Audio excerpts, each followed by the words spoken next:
Welcome back to Cities 2, where the people in the simulation, their purchasing decisions, alongside some other factors, clogged public transport, and how did they balance education, are the focus. Let's slide straight in.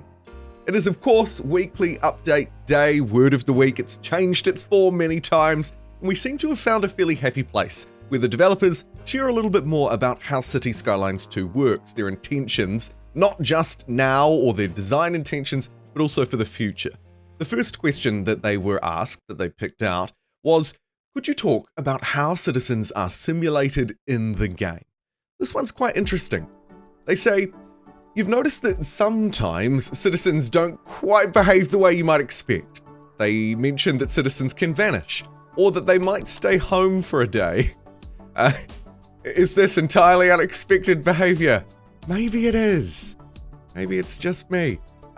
They go on to say, so let's talk about when that can happen and why. A citizen can despawn in some circumstances. For example, when there's a deadlock with other agents, such as an overly long queue of cars, or there is no reasonable path for them to find their destination. There is still the rule that a citizen cannot teleport to a destination. If they despawn, they're actually taken back to their previous destination, i.e. where they began this particular part of their journey. So they can't just skip ahead of bad traffic by teleporting. No, they're forced to start again. They note that some of us have also noticed that when a city grows bigger, there's a probability for whether or not an agent will travel to work or school, whether they'll go at all. This is intended, they say, and citizens become a bit more passive to reduce traffic. But there is no limit to the number of moving agents overall. It was a choice they made to keep traffic manageable because reducing private car ownership didn't help, as city centres simply filled with pedestrians instead. So, can't just get rid of the cars, move people from one mode to another. They did finally highlight that the performance gain from the reduced pathfinding load was simply an extra benefit. This one, in some ways, kind of a follow-up from something we saw in week 11 that we'll touch on in a moment. How do citizens choose which products to buy? Well, when a citizen goes shopping for their household, the game picks the type of goods through a weighted but random check. Products that citizens should need more of or more often have a heavier weighting and are roughly based on real-world consumption tactics. Additionally, each age group has certain products they prefer, which affects the weighted check. Overall, they're trying to simulate real life, bit of randomness sort of sewn in there as well, probably to keep things running fairly smoothly. That all kind of makes sense. Of course, the where and the how they actually access it are another point. More on that in just a moment, but first they mention an example. They say that citizens are likely to purchase food over media. And a household full of seniors, for example, is even less interested in media than the other age groups. Once the products have been purchased, they're added to the household's resources and eventually consumed by the household. And as I've touched on already, they touched on this a little earlier on, back in week 11, 2, maybe 3 weeks ago now. God, he's not good at maths on the spot. They were talking about the physical transportation of goods. They said, and here it is again for those who maybe don't quite remember, the system tries to always go with the physical transportation of goods, especially when it comes to business transportation. With citizens, that requirement is less strict, and they can either go to a place to buy goods, or, quote, they can basically order them through the teleport, representing online shopping, end quote. Teleporting is, of course, a secondary option. Sometimes the agents can't get to a place they need to go to buy the resources, and in these cases, the resources are teleported to the household. And I thought it was just interesting to touch back on that a little bit more. It was a point of interest back then, and it's quite closely related to how citizens choose the products that they buy. So they're choosing products based off a set of demands that have attempted to be modeled around sort of vaguely real-world demands that citizen might face if they happen to be a real human being like you or maybe even me. But we also know that teleportation can occur both here and when they do their shopping, when the good is being transported to them as well. I'll leave that there at the risk of getting too far into the weeds and let's move on to the next point about edumacation. So here it is, question number 3. How did you balance the education system? We didn't. No. They say, the citizen education system closely follows the same system we had in the original, CS1. When a citizen is educated, they will get a job with a better salary, which gives them more opportunities to live in different places. While we have made some improvements to it, they say, to encourage more high school students, the education system still needs some balancing, as we feel it's currently not working as well as it could. For example, the number of elementary schools needed in the city is quite huge, because the percentage of population that goes to elementary school is so big. They give some further explanation to this rather puzzling point. Why is it that people in City Skylines 2 go to school more often than people in real life? Do we have just 1 million schools in real life and we didn't notice it? Well, actually, we kind of looking around and thinking about maybe we do have heaps.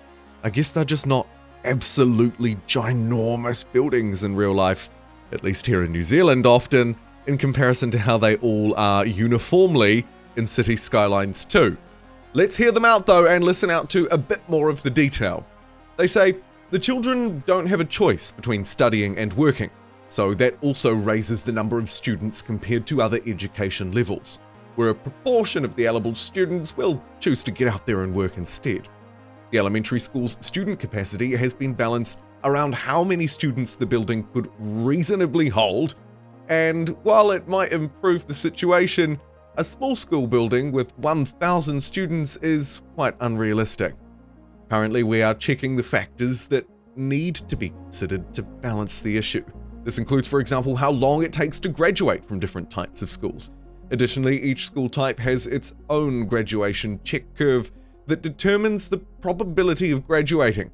Elementary school has the highest probability, and as you might expect, university has the lowest. So there they go into a little bit more detail. You know, having a bit of issues fitting it in is sort of the way that I read that, where they talk about, you know, improving the simulation. Small school building has 1,000 students, and it's just not realistic to its size and how many people you could fit in there. Again, I go back a little bit to maybe we need different types of schools. Schools that are built up over many stories that we can sort of cram into these dense city centres, while more rural areas could have smaller schools, country schools, with other options, of course, falling in between. Then what about smashing some together? A super school. Take the, as the game would call it, elementary and high schools, and merge them into one. It's kind of weird here, but not necessarily that uncommon, at least for me. Then we have the role of public versus private. Do all of the schools need to be built by you and I? Could they be included in some kind of zoning type? You know, maybe commercial zones don't need to build 1 million gas stations. They could squeeze in some kind of private education facility. I don't know. Just putting it out there. Again, those terms might not have a lot of international cross through. There I'm talking about schools funded by the state versus schools funded privately. Oh, Brits, you'll probably have it the other way around. Moving along to our final question. It reads, is there a system to unbunch public transport vehicles? Imagine if there was just this button that you'd miss the entire time. It was like fix traffic and unbunch congestion and you just had to hit it.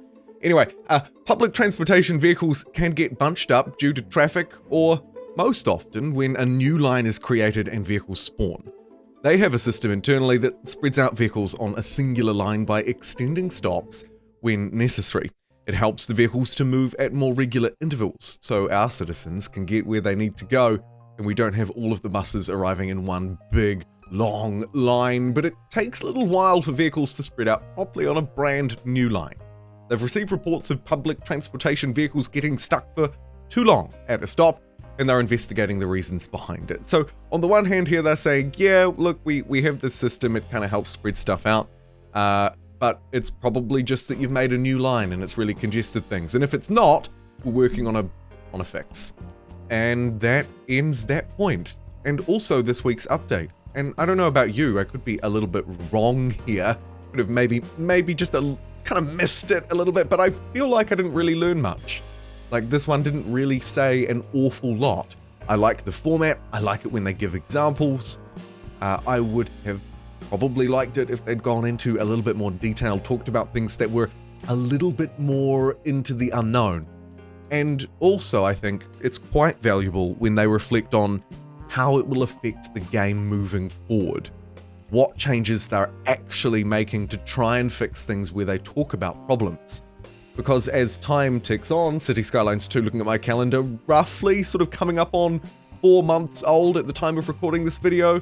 Been a little while since there's been a patch update. I think that people will rightly start to feel a little bit kind of ants in their pants, sort of what's next, sort of fidgeting on the spot kind of feeling when we hear these updates. They're great, but I think we need more. Thank you so much for joining me. I'll see you next time.